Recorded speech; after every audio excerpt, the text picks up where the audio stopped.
This is World Awakenings, the fast track to enlightenment with your host, Carl Gruber.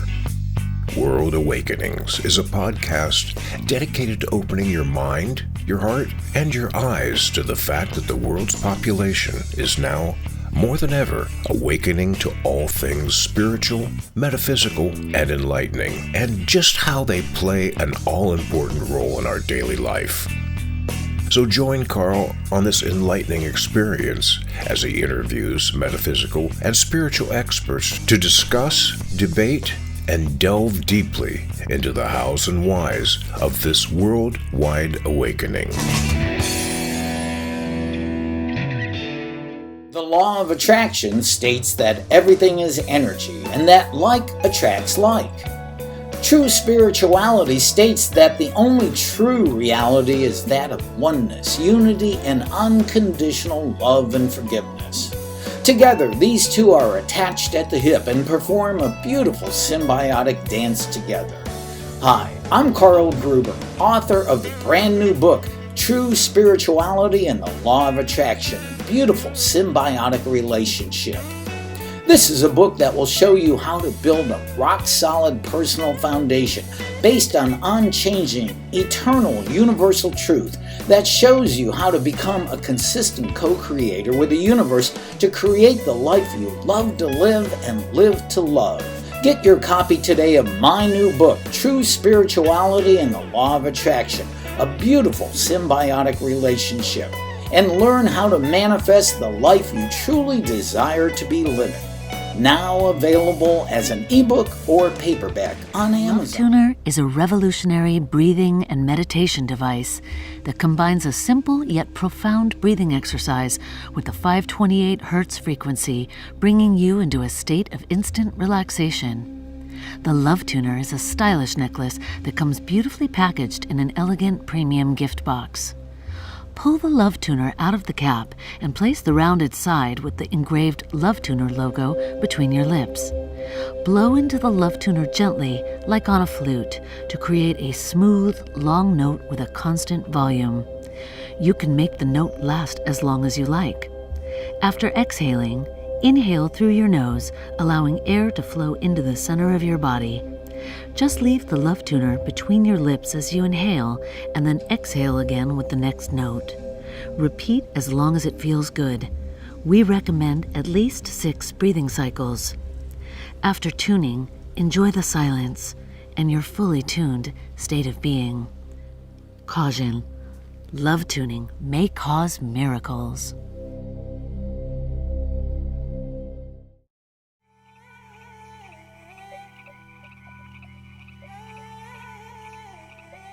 Hey, welcome to the 225th show of World Awakenings, a fast track to enlightenment.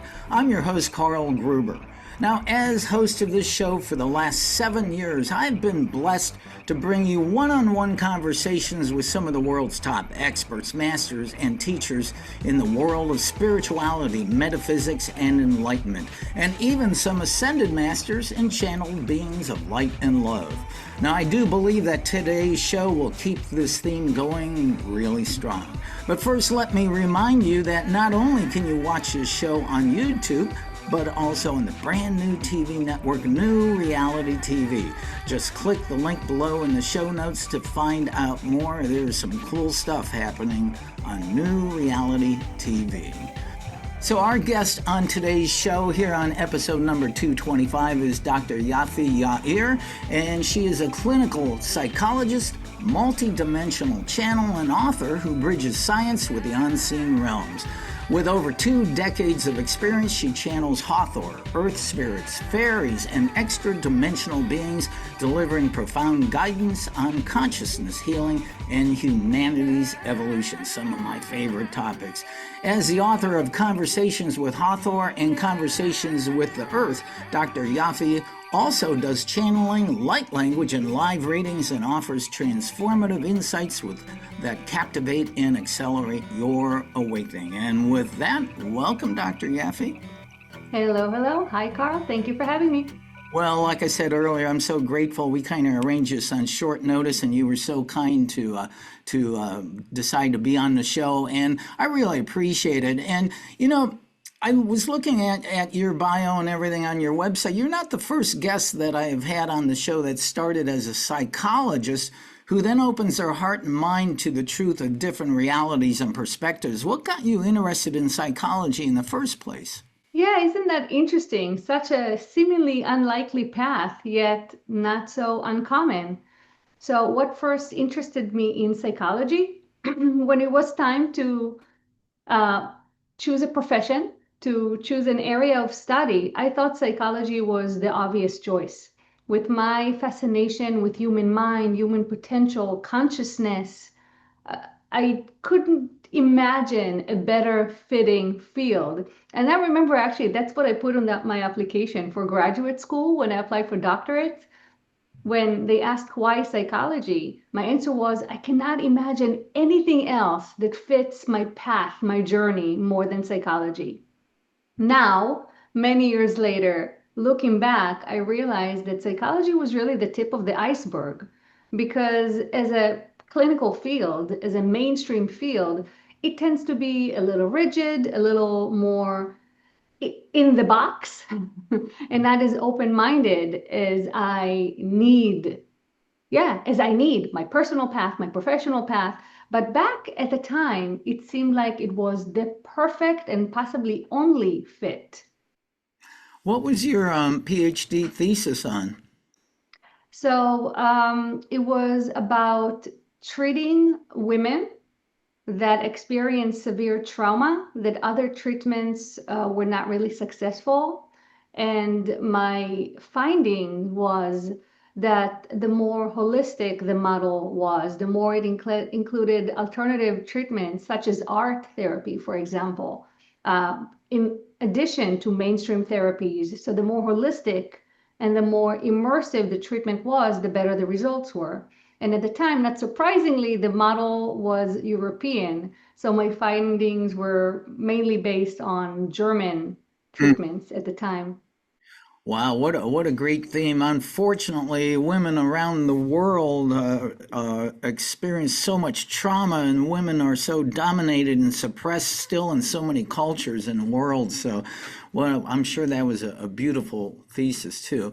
I'm just curious, what were you like as a kid? Were you involved in any psychic abilities or anything like that? Yes, it depends who you ask, but generally speaking, you can say I was a pretty strange child. Oh, So we're talking about 3, 4, 5-year-old child who is trying to send energy out of her hands to make water out of the faucet. So I would turn on the water and I would try to make the water move with the energy of my hands.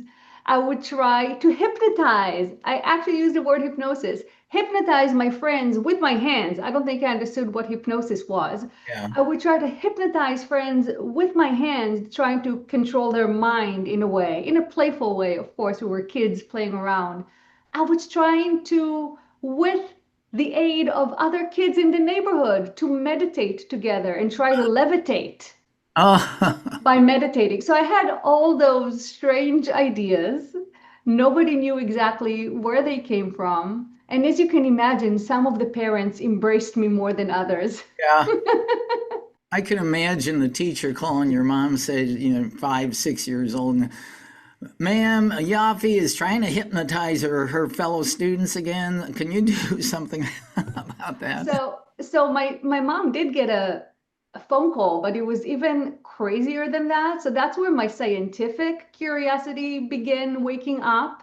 And my poor mom got a call from the school psychologist saying that she knows, the psychologist, that we have inappropriate sexual recordings at home because Yafi asked her what would happen if you take a cat's semen and put it into a woman's womb. What would it conspire? And I was just so fascinated. I just learned about conception and how kids were made. And I was like, wow, it's the most amazing thing I ever heard of. So I started asking very weird questions.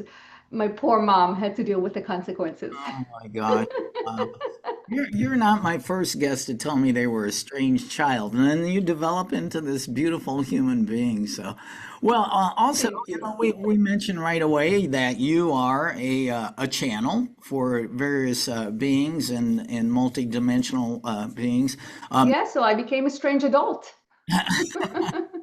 yes, we like it. So, Good. but you actually studied to become a channel. Who knew you can study to become a channel? How does that work?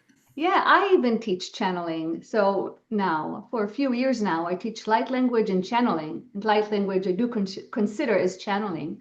So approximately 13 years ago, I began meditating every day, which honestly is the best class to connect to your own intuition. So I started meditating every day. I started going to the Monroe Institute regularly, which really helped me in terms of learning different states of consciousness, recognizing different altered states, and navigating those more readily.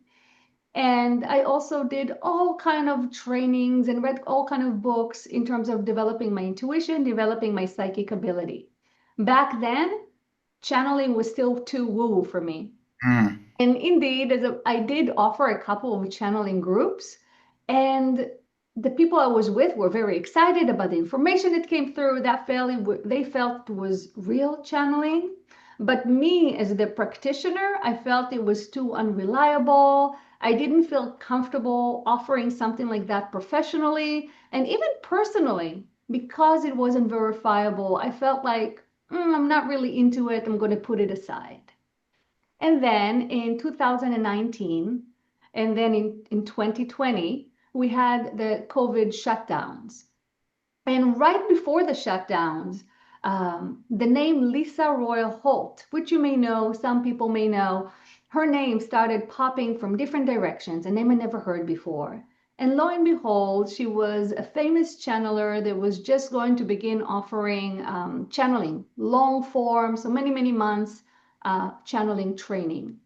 And since it came up from different directions, I felt like, okay, the universe is definitely sending me a sign here. I should look into it.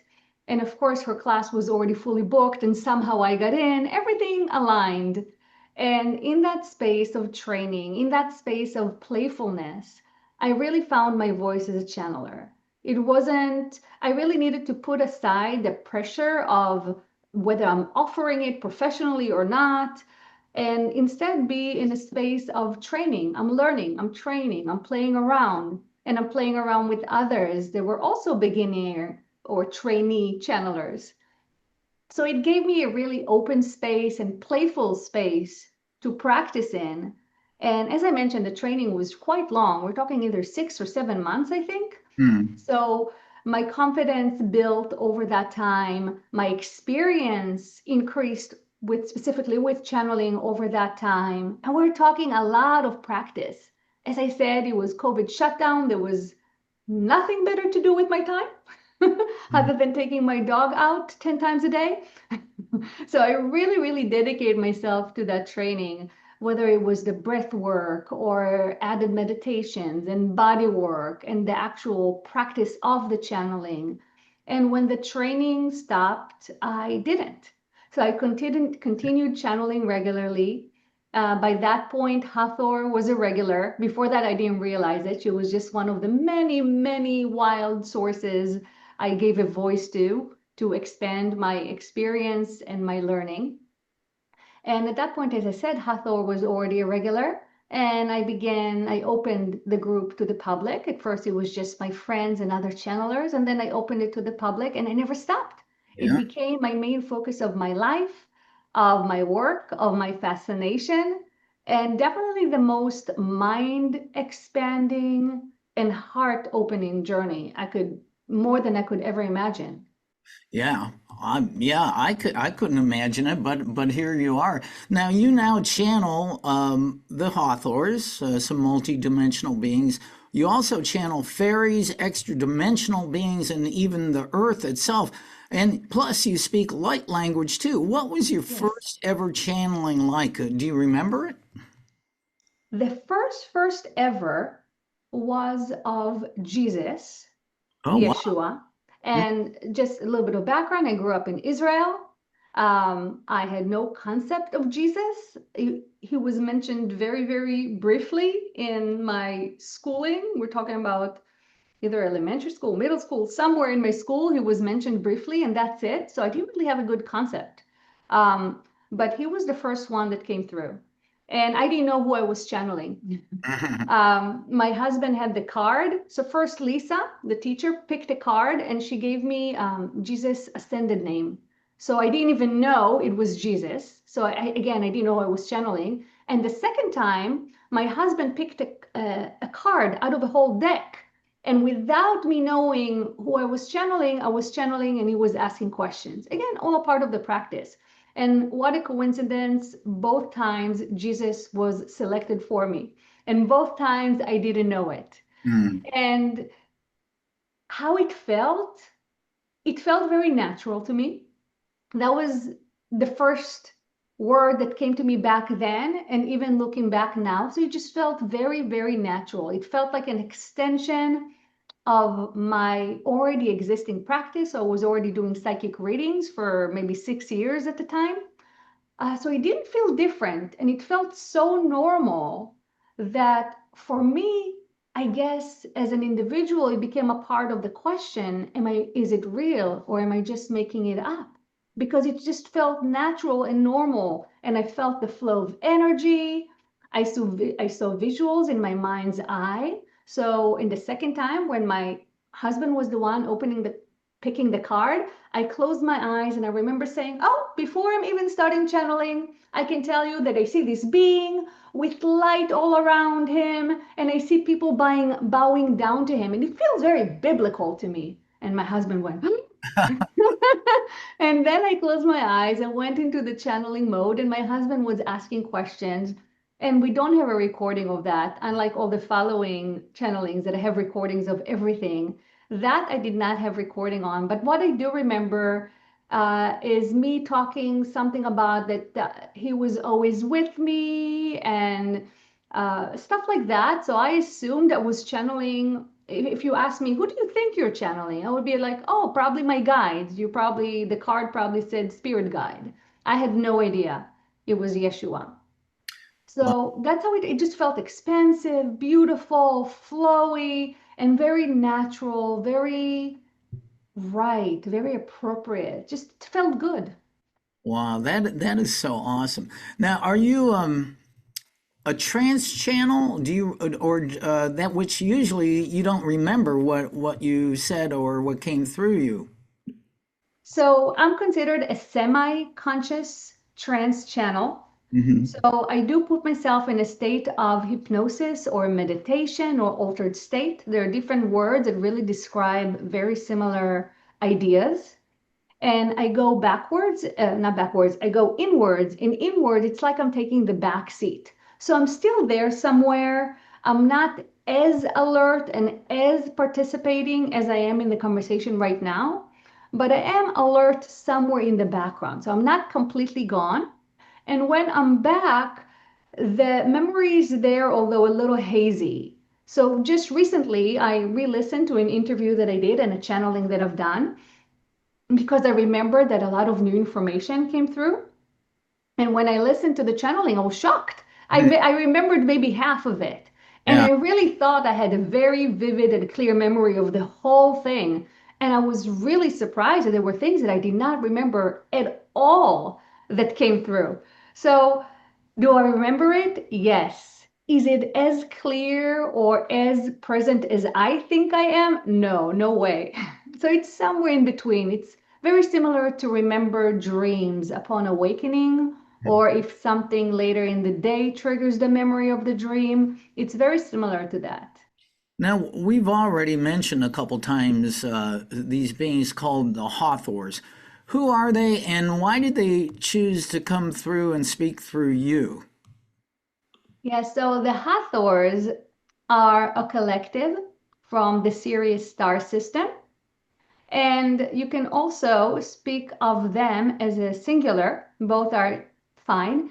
And through me, from the beginning, she came through as the divine feminine. So she didn't use the word goddess. And in fact, she didn't really, she mentioned ancient Egypt as a point of interaction of the Hathors with the people, but not as the point of origin. So we know the name Hathor from ancient Egypt. We know that name as an Egyptian goddess.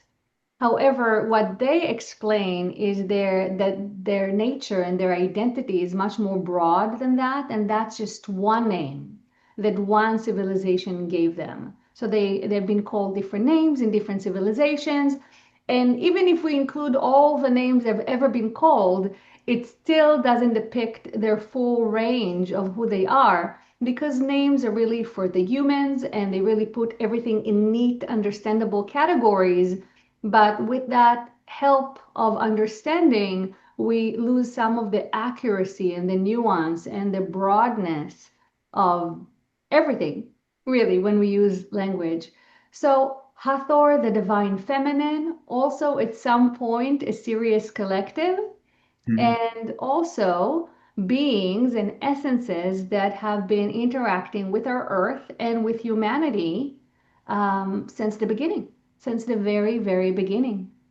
Well, obviously, I know not just me, but anybody watching or listening is really curious about this. Would it be possible to bring some friends through right now? I would like to maybe talk to this divine feminine of the Hathors. Absolutely. All right. Now, they usually start with some light language and field tuning. Would you like some of that? Oh, absolutely. Yes, I would love it. Okay, excellent. Let's do that. Naraya ho homaya huronayetaharom huranayekaharo rumaya huronayeherom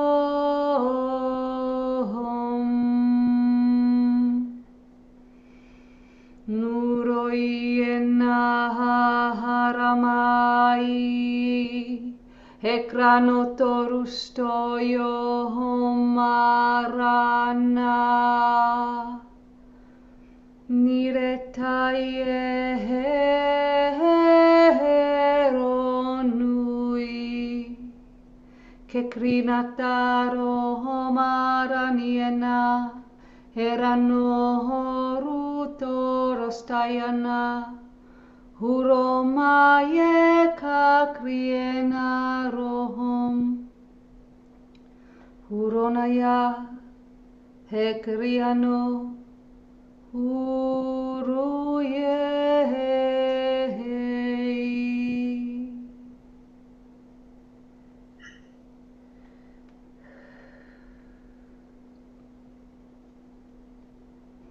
Greetings and blessings to you.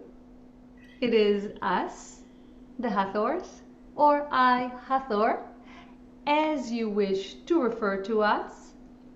Both can be accurate and feel as resonant to us, so you may choose what fits your understanding and your comfort level. It is our pleasure to be here. We shared a brief temple chant with you to allow you and the listeners to get a taste of our essence and to get the opportunity of a brief introduction to the feeling that is Hathor. Well, welcome. What an honor to have you here. I am really, really curious about everything. I will say right away that your beautiful song woke my cat Maya up from her deep sleep, and she came over and just looked at me. And your music evidently struck a note with her. That usually happens with animals, and we will say that cats have the even more specific tendency to awaken memories within themselves, not necessarily their owners, although it depends how connected you are with your cat. You may be able to share those remembrances. But cats specifically, when they hear those sounds, they have a tendency to reawaken memories from times that their spirit inhabited bodies, or they interacted with either side of the veil with those times in ancient Egypt and beyond. Yes, I do know that cats were, I believe, honored almost as gods in ancient Egypt too. Yes, the Egyptian people had the recognition that cats have the ability to navigate the veil, that threshold of different dimensions that actually humans are finally getting close to traversing. Cats have that ability naturally, and they have had this ability for many thousands of years in your planet timeline. So this is not a new ability for cats, although somewhat newer abilities for humans nowadays. I'm also curious too about divine feminine. I know that you represent the divine feminine as in human history, the last couple thousand years, divine feminine has been very, very suppressed. And now it's awakening. What exactly does the divine feminine represent, and how is it playing out here in modern times? Yes, so you may see the last several thousands of years as humanity exploring its masculine power, and also in some ways going through a winter cycle, a cycle of decreased awareness, but that a lot of things are bubbling under the surface in preparation for emergence. Now, what does that mean? Let us put aside what does it mean to explore your masculine side, masculinity that has gone out of balance, and let us instead explore directly what you inquired about, the rise of the feminine and what does it mean. So on a very superficial, practical level, you do see women stepping into positions of authority more and more and more so. And that is a very small part of it, especially since being a woman does not mean that you're inhabiting the divine feminine or that you are balanced in your masculine feminine spectrum. But that is one small indication of that. You also see people individually and as a society reawakening their own connection to nature, to animals and plants around them, to weather, to the elements, to the cardinal directions. All of these are feminine in essence. Your connection to nature, to the flow and completion of nature is a part of your feminine essence. So both men and women that are regaining balance in this spectrum are finding themselves more and more attracted to nature and being in its proximity.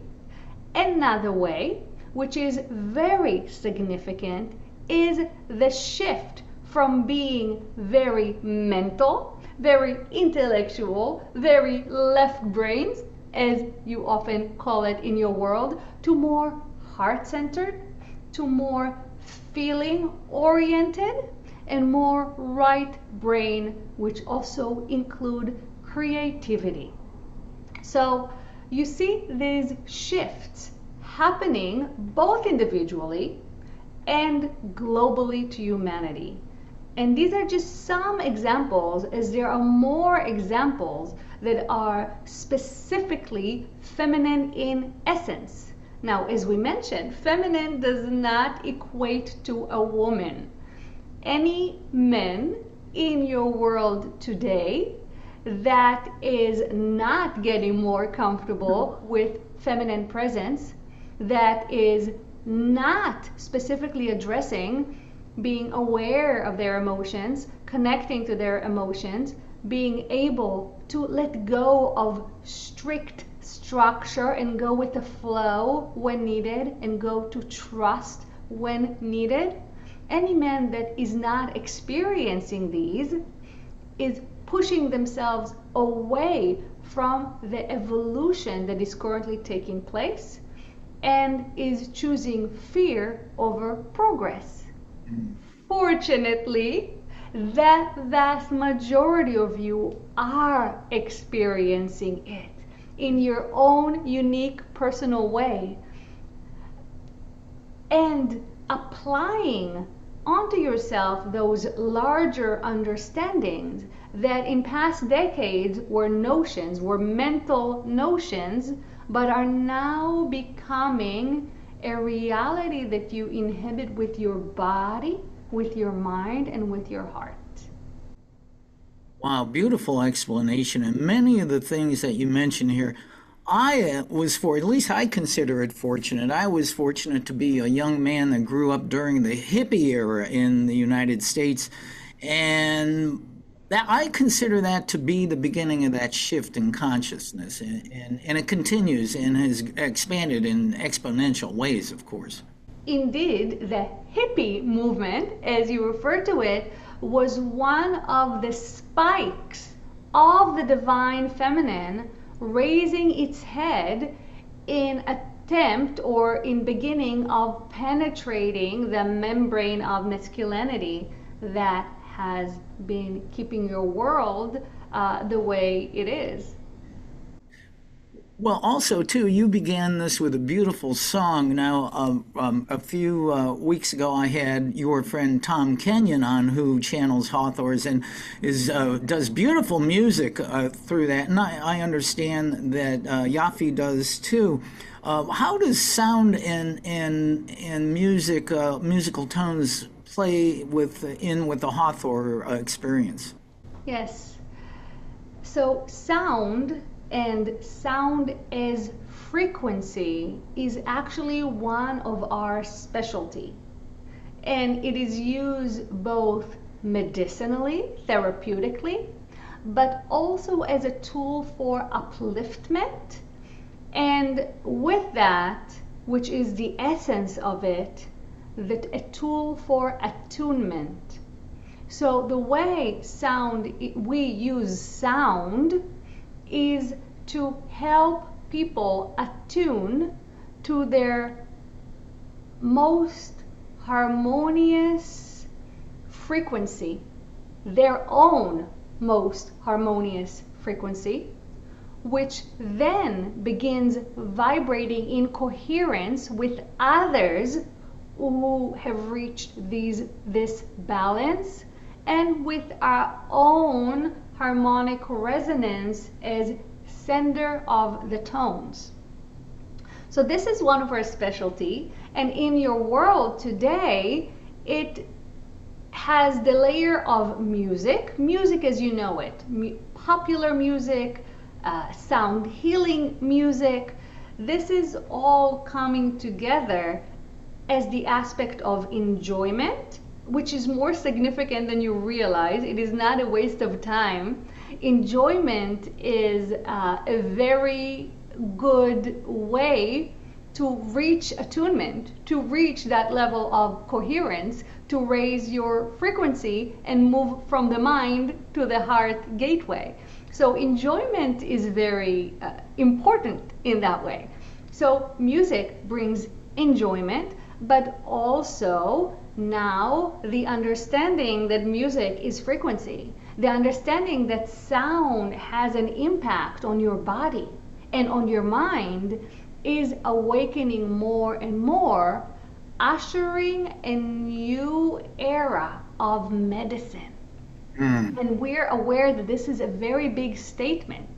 However, it is the reality you are all stepping into, where light, colors, sound, frequencies are all coming together in a more accurate and helpful understanding of how to apply those to increase coherence of mind, body, and spirit.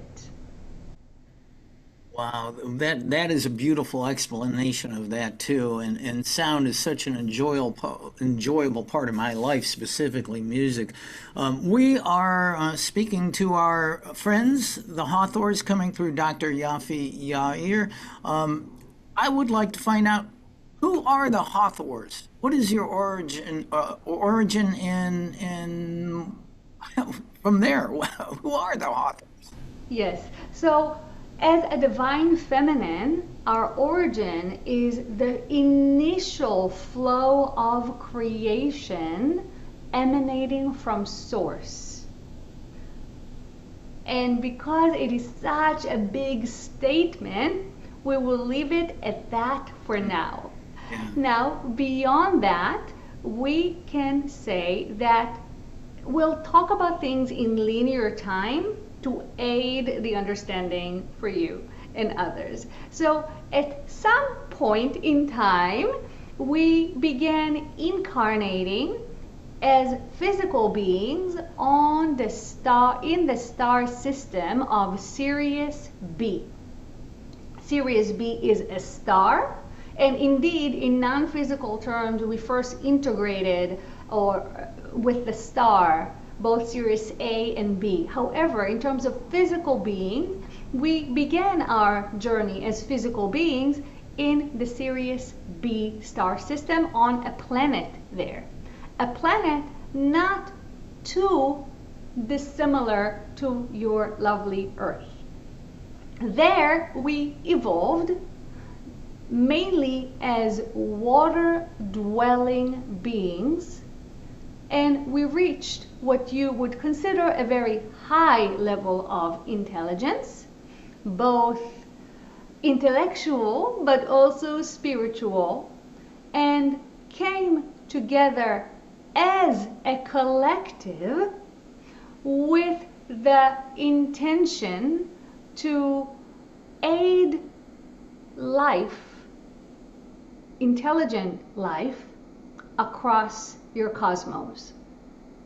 So as a collective, we have ascended and began functioning as this tool, this essence who visits different planetary star systems, and based on probabilities, selecting specific ones to further immerse our essence with and become involved with.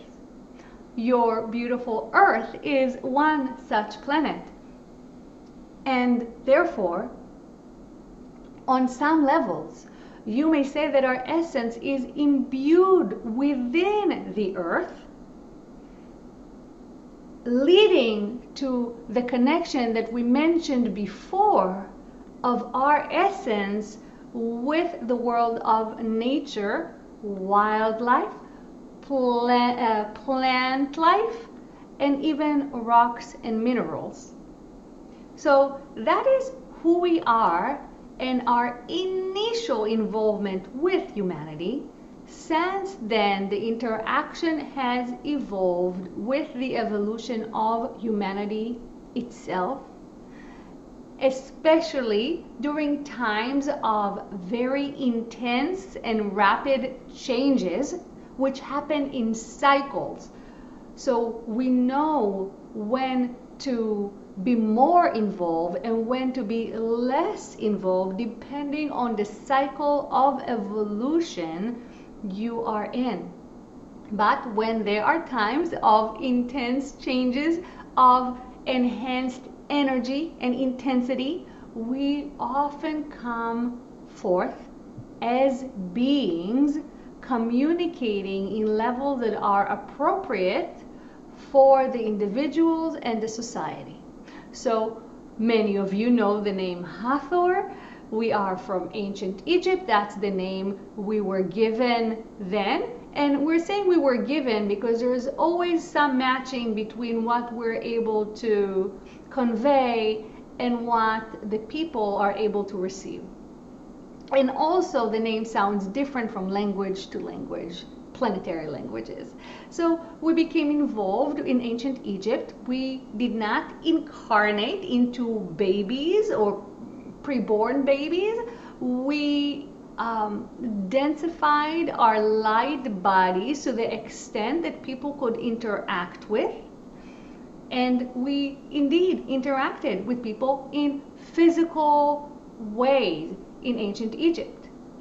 Now let's fast forward to your current day and age.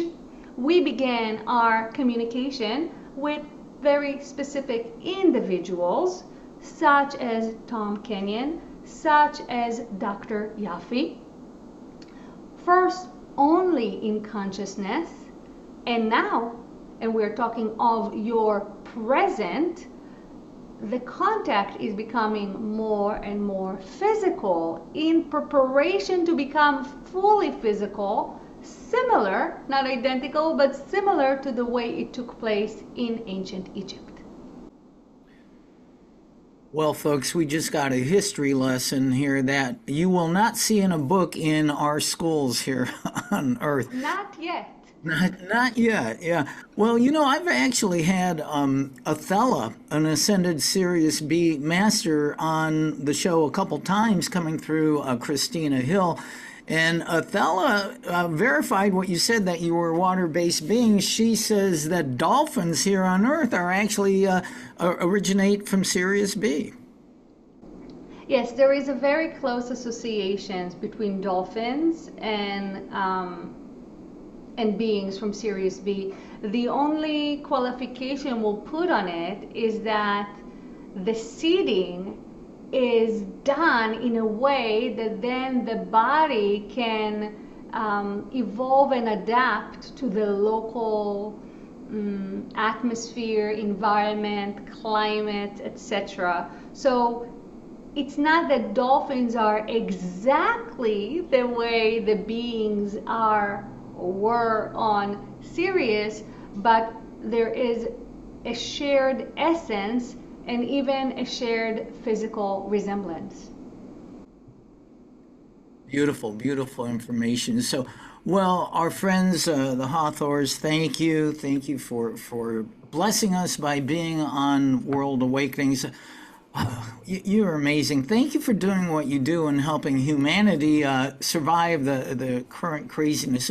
If one last message you would have, as you know, modern world, not just America or anywhere, Europe, anywhere in Mother Earth, things are very chaotic. What is your one message to help humanity get through this? Yes, you must stay anchored in your heart. You must stay compassionate toward yourself. And you must be discerning with what you allow into your field. We know that it seems like things are more chaotic than ever, but we have two words of encouragement. One, they are not as chaotic as they are presented to you intentionally. So that is one. You can rest assured there is much more peace and love and connection in your world today that is just not being broadcasted loudly and vividly as some of the more difficult aspects. So remember that. Keep things in perspective. And two, remember that you are called to live through this time so you can help usher humanity into its new era. And this new era is everything that you wanted. It means decreased wars. It means decreased financial gap of the people, because money is going to be very, very different than you know it today. Politics is going to be very, very different than the way you know it today. The people in power today are not going to be in power for much longer. And we're not talking about a specific individual. We're talking about the system as a whole. The changes that are happening and will continue to happen will usher humanity into its beautiful golden age into the next octave of evolution. Remember these words. Remember to keep that knowing at the back of your mind, at the back of your heart, so you can thrive rather than survive in these beautifully intense times. Wow, thank you for that beautiful message. I feel more peaceful just knowing that there is hope for humanity, and I really believe that. And thank you for that. You're most welcome. Thank you for holding this beautiful space. Thank you for your curiosity. It serves as a more powerful guide than you may even realize. So keep the curiosity going. We send greetings to your cat. And with this, we will go back to the background, bringing you Yafi back.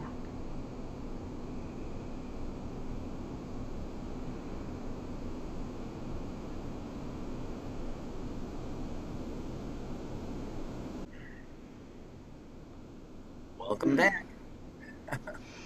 Thank you. Welcome back. You went on a little trip there.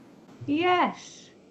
I have no concept of time when I come back, so I don't know how long it's been. Oh, it's been about 10 minutes or so, I think. That's it? Oh my goodness. Might have been 15. But you may not remember when they came and started singing. My cat Maya, who was in the other room, sound asleep, and she literally went halfway through the song, appeared in the doorway with eyes just like, "What's that?" And came over here, and she was rubbing on my leg the entire time, like she doesn't normally do when I'm doing a show. I've heard that before. Isn't that interesting? That animals, sometimes dogs run away, which is really funny. So the reactions, usually dogs are a little unsettled and either run away or just look with much curiosity, but not necessarily come to you. And cats tend to run towards the sound. Isn't that interesting? And I found that out personally. So, well, once again, talking to Yafi Yair, and she is going to be here. Well, we've got about 10, 15 more minutes. Let's find out. You have a couple books that you've written, Conversations with Hathor and Conversations with the Earth. Why did you Yes. decide to write them, and what are they about? Yes. So the first book, Conversations with the Earth, really includes. So why did I write them? They're really channeled material. So all my channeling, especially with my group on Sunday, every Sunday I have a group where I channel. They ask questions. Feel free to join the group. You're invited. And we record that, and those are transcribed. And both books are information from those groups, from those channeling. So it's all channeled material with a little bit of my perspective or insight uh, in between. And Conversations with the Earth was published, I believe, last year. It was my first book.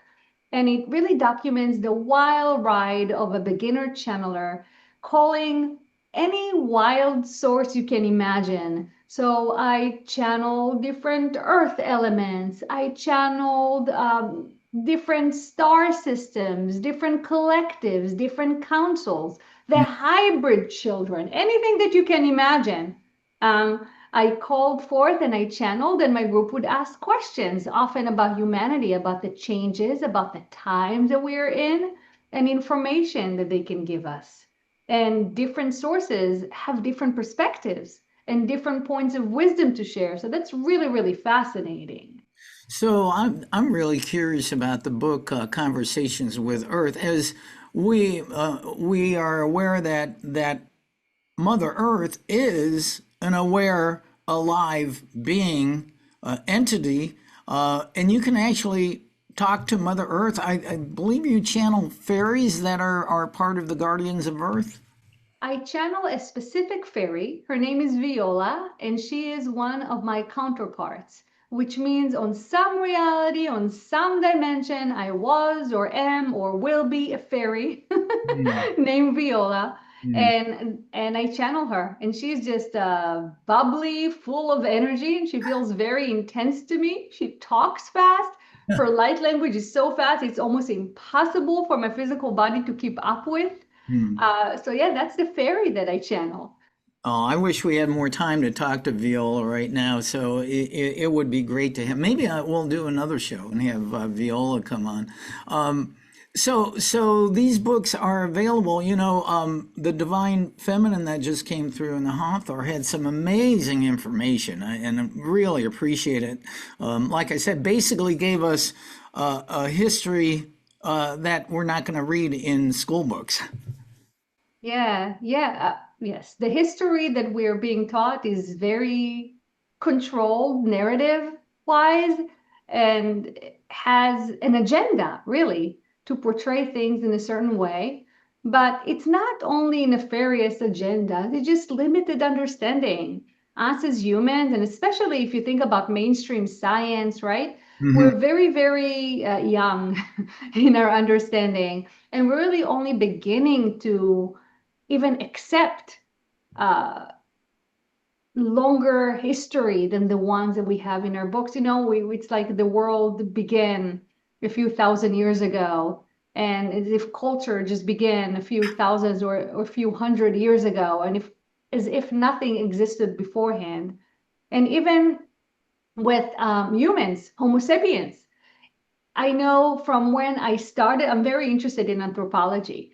And I know from when I started school to when I finished school, the version changed so many times of how far back we go because they keep on discovering another cave and another this and another that. And our idea of where we come from keeps on expanding. But it's not like we're at the final destination now. We're just going to keep on expanding and keep on expanding, and we're going to understand more and more of really our true placement within the earth, within the universe, within consciousness, and within creation.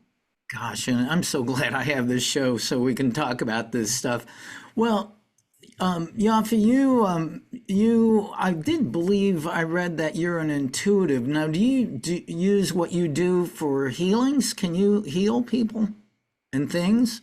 Yes, yes. So there are different aspects or different abilities or different gifts, however you want to refer to them, but there's definitely an overlap. So as a psychic, as an intuitive, I give people readings. I tap into their field and it provides me information. So you can conceptualize as their team is speaking to my team and telling me what to tell them, or as me tapping into their Akashic field and getting information that way. So that's the intuitive side. The healing side actually preceded psychology and all of that. I started practicing energy healing with a group of Filipino friends in New York 20 years ago. So that was even before the psychology, but then I put it aside and pretty much almost forgot about it until I started practicing. It became more spiritual in my practice as a psychologist.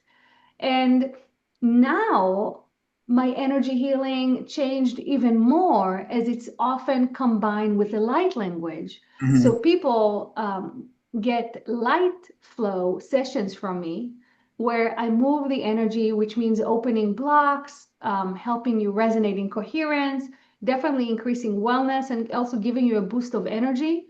And that is often, unless people don't want to, but that doesn't really happen, with the sound, with the light language. And it's very interesting how the light language actually interacts with people's energy. So Hmm. different words, different utterances interact with your spine, with different chakras, with your heart, with your brain. It's very interesting.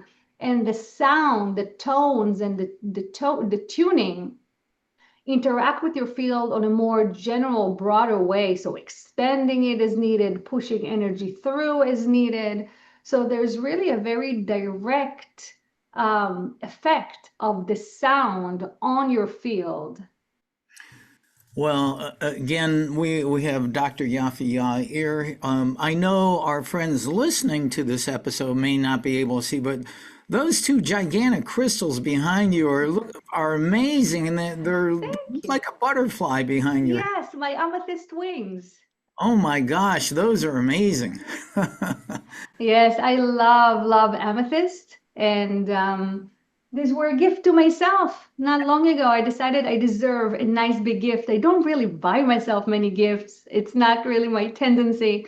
But I guess when I do, I go big, and I got these beautiful wings, and they are butterflies, but it's a geode. They come as one piece, and then they open them. That's why they're symmetrical, Right. and that's how they look. So originally they were a triangle, which is also pretty cool.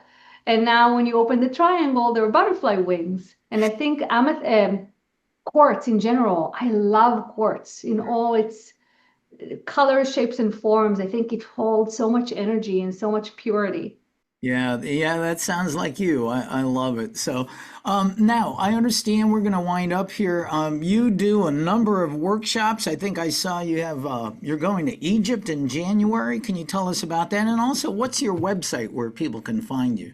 Yes, my website is yafichanneling.com. So my first name, Yafi, channeling.com. That's my website. And usually it's pretty updated, so you can see upcoming events, workshops. As I mentioned, I have my group every Sunday that people can join. I keep that very affordable, and I channel Hathor so people can experience the energy and ask questions. You mentioned my Egypt tour, Egypt journey. I can't wait for that. I've only done until now retreats either locally or for other people like Sedona Ascension. But now I am taking my retreats and traveling, and the next one is in Egypt in January. The emphasis is sacred sound. We're gonna visit different temples. We're gonna have group meditations. We're gonna have channeling. It's going to be absolutely amazing. We even have our own private boat to cruise the Nile just for our group. Wow. So it's going to be really incredible, and I'm looking forward to it.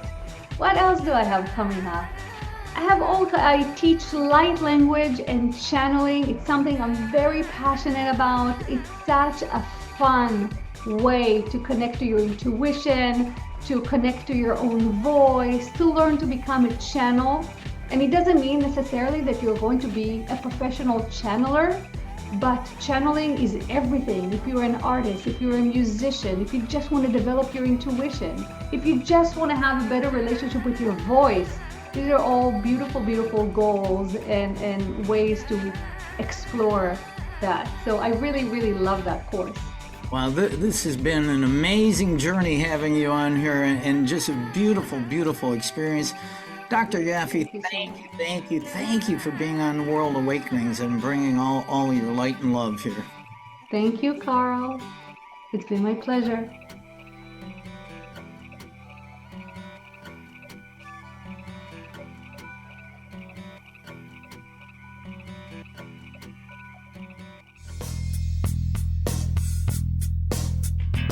This has been another episode of World Awakenings, the fast track to enlightenment with host Carl Gruber, a certified Law of Attraction life coach. We welcome you to tune in to each and every episode of World Awakenings as we open your mind, your heart, and your eyes to the fact that the world's population is now, more than ever, awakening to the truth of all things spiritual, metaphysical, and enlightening, and just how much they play an all-important role in our moment-to-moment daily life. Much love and light to you, my friend, and thank you for tuning into World Awakenings.